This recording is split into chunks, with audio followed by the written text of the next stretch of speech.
પ્રભુ ઈસુ ખ્રિસ્તના ગૌરવી નામમાં આદિ પ્રેમી સલામ. જય મસીહ. ગુડ મોર્નિંગ મિત્રો.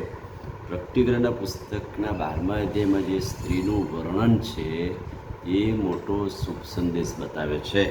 અને ઘણા લોકો એમ કહે છે કે આ સ્ત્રી કોણ હોઈ શકે, કોની સાથે આ પ્રતીક દર્શાવવામાં આવેલું છે, આ ચિહ્નનો સંદેશ શું છે, આ અજગર શું છે, આ સ્ત્રી કોણ છે અને નર બાળકે શું છે, ને એ વિશે આપણે અભ્યાસ કરતા આવ્યા છે. યોહાનના જમાનામાં એ સમયે લોકોનું કહેવું એવું હતું કે આ સ્ત્રી એ કદાચ મરિયમ કુંવારી સાથે સરખાવવામાં આવેલી હોય, ખ્રિસ્તની મંડળી સાથે સરખાવવામાં આવેલી હોય અને યહૂદી મંડળી યહૂદી લોકો સાથે સરખાવવામાં આવી હોય.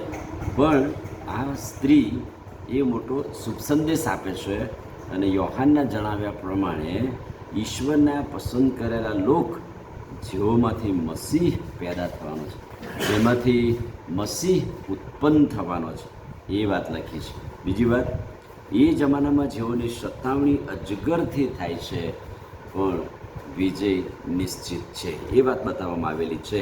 એટલે એક સ્ત્રી જે સૂર્યથી વેષ્ટિત થયેલી છે અને ત્યાં સૂર્ય, ચંદ્ર અને તારાઓની વાત લખી છે.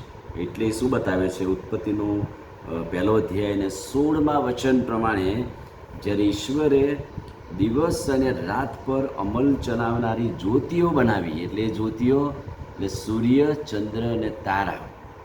સૂર્ય કદાચ એકદમ ઝગઝગતો પ્રકાશ આપે, ચંદ્ર કદાચ એનાથી થોડો પ્રકાશ આપે અને તારાઓ કદાચ એનાથી ઓછો પ્રકાશ આપે. પણ આ ત્રણેય જ્યોતિઓ મળીને અજવાળું આપવાનો સંદેશ આપે છે, પ્રકાશ આપવાનો સંદેશ આપે છે. ને એ આ સ્ત્રી સાથે સંકળાયેલા છે.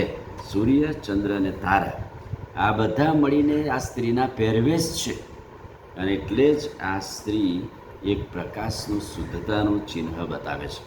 એ પ્રકાશિત છે, એ સૂર્ય છે, ચંદ્ર છે, તારા છે અને ત્રણેય મળીને પ્રકાશ આપે છે અને મોટી મોટી જ્યોતિઓ બનીને પ્રકાશ જગતને આપવાનો. યોહાનની સુવાર્તા 1 અધ્યાય અને 5મું વચન, અજવાળું અંધારામાં પ્રકાશ્યું પણ અંધારાએ તેને સ્વીકાર્યું નહીં. આ પણ પ્રભુ સાથે સરખાયેલી વાત છે. અજવાળું તો પ્રકાશ છે, પછી સૂર્ય હોય, ચંદ્ર હોય કે તારા હોય, આ સ્ત્રી સાથે સંકળાયેલી વાત. અને એટલે જ અજગર એની પાછળ પડે છે, શેતાન એની પાછળ પડે છે, એને ગળી જવા પ્રયત્ન કરે છે. અને આ સ્ત્રી જે અજવાળાનું પ્રતીક છે એ નર બાળકને જન્મ આપે છે, એટલે કે બીજો પ્રકાશ પેદા કરે છે. અને પ્રભુ ઈસુ ખ્રિસ્ત સાથે પણ આ જ વાત સરખાયેલી છે કે એક અજવાળું જગતનું પ્રકાશ બનીને આવવાના છે, પણ અંધારાએ તેને સ્વીકાર્યું નહીં. એટલે શેતાનને, શેતાનની વાનાઓ એ ખ્રિસ્તના રાજ્યસને, ખ્રિસ્તની કૃતિને સ્વીકારતા નથી.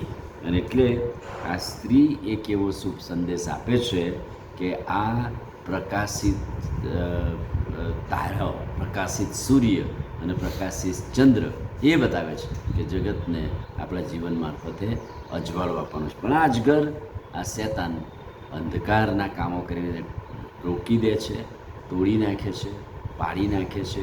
એવી વાતો, એવા શેતાનની વાતો પણ આપણે જોવાના છીએ. આમીન. પ્રાર્થના કરીએ. ભલા પ્રભુ, આજે સવારે તમારા અદ્ભુત વચન માટે આભાર. પ્રકટીકરણના 12મા અધ્યાયમાં જે સ્ત્રીનું વર્ણન છે, જે જગતના પ્રકાશના જ્વાળા સાથે સંકળાયેલી વાત છે, અમે પણ એ મુશ્કેલીઓ, તકલીફોમાં સૂર્ય, ચંદ્ર અને તારા સમાન બનીને પ્રકાશિત બનીએ. તમારા પ્રકાશમાં ચાલીએ એવી કૃપા થવા દો. ધન્ય સ્વામી પ્રભુ ઈસુના નામમાં માગીએ છીએ, સાંભળો અને માન્ય કરો. આમીન. God bless you.